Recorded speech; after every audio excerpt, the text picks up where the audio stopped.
दोस्तों नमस्कार, जोहार। चलिए जानते हैं झारखंड सूबा की ताज़ा खबरों को, लेकिन उससे पहले अगर आपने अभी तक इस चैनल को सब्सक्राइब नहीं किया तो सब्सक्राइब कर लें, जिससे कि आपको झारखंड सूबा की ताज़ा खबर रोजाना मिलती रहे। सबसे पहली खबर, चाईबासा में मारा गया पीएलएफआई एरिया कमांडर लंबू।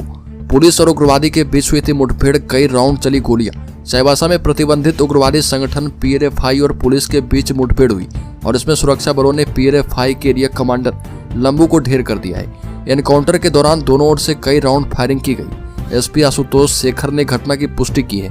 एनकाउंटर टेबो थाना अंतर्गत तोमरोंग गांव के जंगल में हुआ था और सुरक्षा बलों को गुप्त सूचना मिली थी कि पीएलएफआई का दस्ता एरिया में आया हुआ है। अगली खबर, रिम्स में मंगल मुंडा की मौत की जांच शुरू। मरांडी चंपई ने कहा कि यह हत्या है। बता दें कि झारखंड में बिरसा मुंडा के परपोते मंगल मुंडा का रिम्स में इलाज शुरू होने में हुई देरी और फिर मौत के मामले को बीजेपी ने आड़े हाथों लिया है। बीजेपी के प्रदेश अध्यक्ष बाबूलाल मरांडी और कोल्हान टाइगर चंपई सोरेन ने इसे हत्या करार दिया है। बीजेपी के प्रदेश अध्यक्ष बाबूलाल मरांडी ने मीडिया को दिए बयान में कहा कि इस घटना ने सरकार की पोल खोल दी है। बिरसा मुंडा के परिजनों के साथ इलाज में लापरवाही बरती गई तो समझिए आम आदमी के साथ क्या होता होगा। वहीं चंपई सोरेन ने कहा कि राज्य सरकार ने शहीद परिवार के वंशज को नजरअंदाज करने का काम किया है। अगली खबर, बालिका गृह के सुपरिटेंडेंट पर यौन शोषण का आरोप। बता दें कि राज्य के पलामू जिले में 72 वर्षीय आरोपी अरेस्ट किया गया है। पलामू जिला मुख्यालय मेदिनीनगर के सुदना में संचालित बालिका गृह में रहने वाले बच्चियों का यौन शोषण किया गया है। बालिका गृह में 28 बच्चियां रहती हैं। इसमें से 2 बच्चियों ने बालिका गृह के सुपरिटेंडेंट 72 वर्षीय राम प्रताप गुप्ता पर यौन शोषण करने का आरोप लगाया है। सुपरिटेंडेंट राम प्रताप को बच्चियां दादाजी कहती थी। मामला सामने आने के बाद पुलिस की टीम घंटों मामले की जांच में जुटी रही है। बच्चियों के आरोप को पुलिस ने सही पाया है। अगली खबर, राज्य के पलामू जिले में 900 सीसी सिरप बरामद। कारोबारी गिरफ्तार किया गया, घर से अवैध रूप से नशे के लिए बेचता था। बता दें कि पलामू पुलिस ने अवैध रूप से हो रहे नशीले दवाओं के धंधे का भंडाफोड़ किया है। इस कारोबार में शामिल एक व्यक्ति को गिरफ्तार किया गया है। बड़ी मात्रा में पुलिस ने नशीली दवाओं को बरामद किया है। पुलिस को सूचना मिली थी कि लेस्लीगंज थाना क्षेत्र के कर्मा गांव में अवैध नशीले सिरप का कारोबार किया जा रहा। पुलिस ने सूचना पर कर्मा गांव स्थित मस्जिद के पास रहने वाले मोहम्मद नवाज अंसारी के घर पर छापेमारी की। नवाज अपने घर से अवैध रूप से नशे के लिए प्रयोग किए जाने वाले सिरप की बिक्री करता था।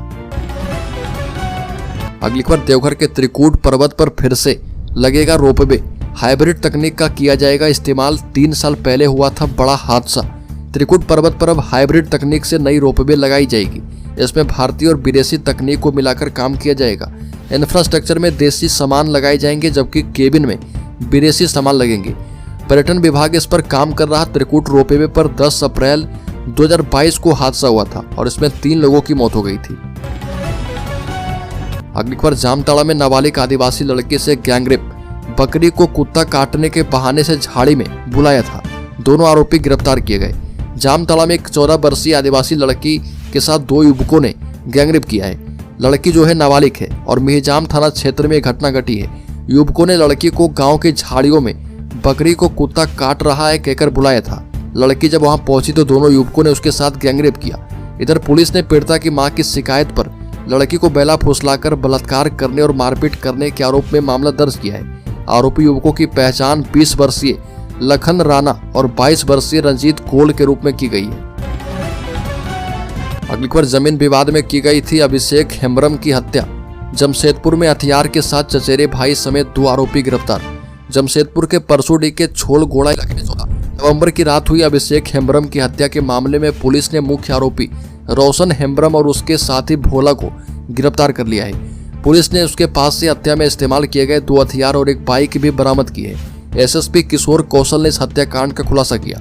एसएसपी ने बताया कि अभिषेक और उसके चचेरे भाई रोशन के बीच लंबे समय से जमीन को लेकर विवाद चल रहा था। अगली खबर, सरकार के निर्देश के बाद काम हुआ तेज। 3 महीने में शुरू होंगे कल्याण विभाग के 593 हॉस्टल। सेल्फ हेल्प ग्रुप करेंगे संचालन। 3 महीने के अंदर कल्याण विभाग के सभी 593 हॉस्टल शुरू हो जाएंगे। इन्हें सेल्फ हेल्प ग्रुप की महिलाएं चलाएगी।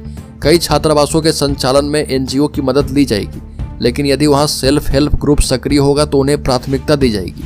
सरकार के निर्देश के बाद इस पर काम तेज हो गया है। अगले शैक्षणिक सत्र में इन हॉस्टल में छात्रों के नामांकन का लक्ष्य रखा गया है और टेंडर भी हो चुका है, निर्णय आना बाकी है। अगली खबर की बात करें तो बंगाल सरकार ने बॉर्डर पर बढ़ाई सख्ती। बंगाल सरकार ने रोक दिया है आलू।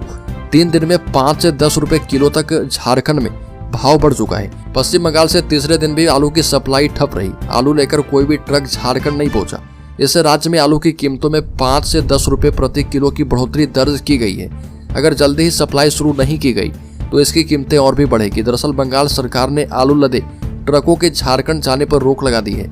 पश्चिम बंगाल और झारखंड बॉर्डर पर 30 किलोमीटर क्षेत्र में आलू लदे ट्रक खड़े हैं। बंगाल पुलिस NH-19 के चौरंगी मोड़ एवं DBD चेक पोस्ट पर झारखंड में एंट्री से पहले ही ट्रकों को रोक रही है। अगली खबर 7 दिन में जानकारी नहीं देने पर रजिस्ट्रेशन होगा रद्द। झारखंड में बिल्डिंग बनाने वाले कई बिल्डर अपनी मनमानी कर रहे हैं। रांची, धनबाद, जमशेदपुर, हजारीबाग, डाल्टनगंज सहित विभिन्न जिलों में बिल्डर अपने प्रोजेक्ट के निर्माण में देरी कर रहे हैं। इस वजह से फ्लैट खरीदारों को निर्धारित समय पर फ्लैट नहीं मिल रहा। Jharkhand real estate regulatory authority के पास कई फ्लैट खरीदारों ने बिल्डरों की मनमानी की शिकायत की है। इसके बाद झारेरा ने वैसे 250 बिल्डरों की सूची तैयार की है जिन्होंने अपने प्रोजेक्ट की तिमाही रिपोर्ट झारेरा की वेबसाइट पर अपडेट नहीं की है। अगली खबर पूर्वी सिंहभूम में 52 वर्ग किलोमीटर में नंगा पहाड़ की सुरक्षा कर रहे गांव के लोग। कालीमाटी गांव के 4 लोग हर दिन रहते हैं पहाड़ की सुरक्षा में ताकि कोई चोरी छिपे पेड़ न काट ले। पूर्वी सिंहभूम का एक छोटा सा गांव कालीमाटी और इसमें बसने वाले लोगों के काम ऐसे हैं कि सरकार के भरोसे बड़ी बड़ी योजनाओं को उतारने वाले भी उनके सामने बौने दिख रहे। बता दें कि यहाँ के लोग 4 टोले में रहने वाले 103 परिवार और तकरीबन 500 लोगों के अदम्य साहस, उत्कट हौसले और मजबूत इरादे ने कई कहावतों को बदल दिया है। कालीमाटी गांव के लोगों ने गांव के पूर्वी हिस्से में स्थित 52 वर्ग किलोमीटर क्षेत्र में फैले नंगे धनघटी पहाड़ को सुरक्षित करने की ठान ली है। कालीमाटी के गांव के लोग बहुत ही जागरूक हैं और अपने पहाड़ और जंगल को नष्ट होने से ये लोग खुद ही बचा रहे। बता दें कि कालीमाटी गांव के लोग नंगा धनघटी पहाड़ की रखवाली के लिए अस्त्र शस्त्र लेकर जाते हैं। अगली बार भाजपा और आजसू को फिर से लग सकता है जोरदार झटका। बता दें कि झारखंड मुक्ति मोर्चा अपनी स्थिति को मजबूत करने और भाजपा को चुनौती देने की रणनीति बनाने में जुट गया है। इस रणनीति के तहत झारखंड मुक्ति मोर्चा छोड़कर दूसरी पार्टी में गए नेताओं को पार्टी में वापसी की पटकथा तैयार की जा रही है। कुछ आजसू के पुराने कैडर को भी साथ लाने की तैयारी है। झारखंड विधानसभा चुनाव के बाद झारखंड मुक्ति मोर्चा एक नई रणनीति के तहत भारतीय जनता पार्टी और ऑल झारखंड स्टूडेंट्स यूनियन को झटका देने की तैयारी में है। झारखंड मुक्ति मोर्चा का फोकस अपने जनाधार को मजबूत करने, आदिवासी वोट बैंक को पुनः संगठित करने और विपक्षी दलों के प्रभाव को कम करने पर है। अगली पर हेमंत कैबिनेट में शामिल नहीं होगा भाकपा माले, सरकार का करेगा समर्थन। हेमंत सोरेन के मंत्रिमंडल में भाकपा माले शामिल नहीं होगा। माले को मंत्री पद नहीं चाहिए, लेकिन सरकार की कोऑर्डिनेशन कमेटी में पार्टी जरूर शामिल होगी। भाकपा माले के राष्ट्रीय महासचिव दीपांकर भट्टाचार्य ने प्रेस कॉन्फ्रेंस में ये बातें कही है। रांची स्थित पार्टी कार्यालय में उनके साथ पार्टी के राज्य सचिव मनोज भक्त भी मौजूद थे।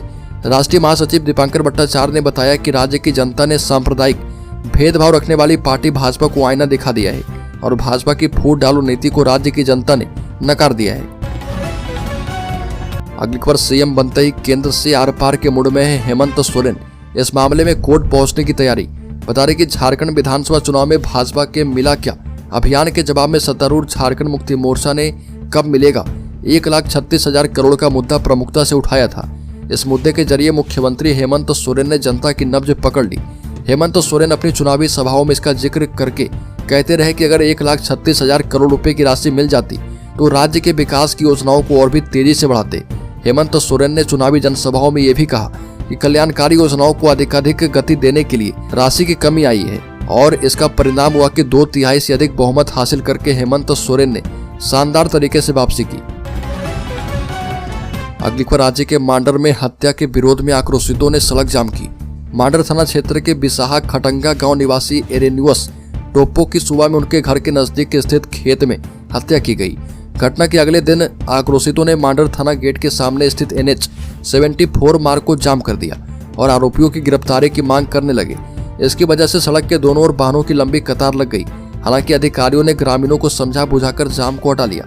इसके बाद वाहनों का आवागमन चालू किया गया। अगली बार झारखंड विधानसभा में इस बार गूंजेगी 12 महिला विधायकों की आवाज। झारखंड विधानसभा के विशेष सत्र में इस बार 12 महिला विधायकों की आवाज गूंजेगी। इस बार के चुनाव में 12 विधायकों को प्रतिनिधित्व का मौका मिला है।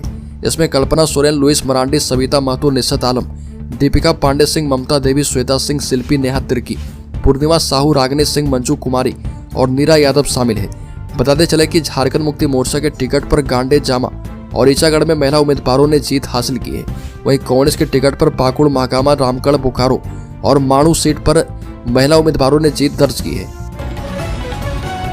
अगली खबर, राज्य में मंत्रियों के वेलकम के लिए तैयार है बंगला।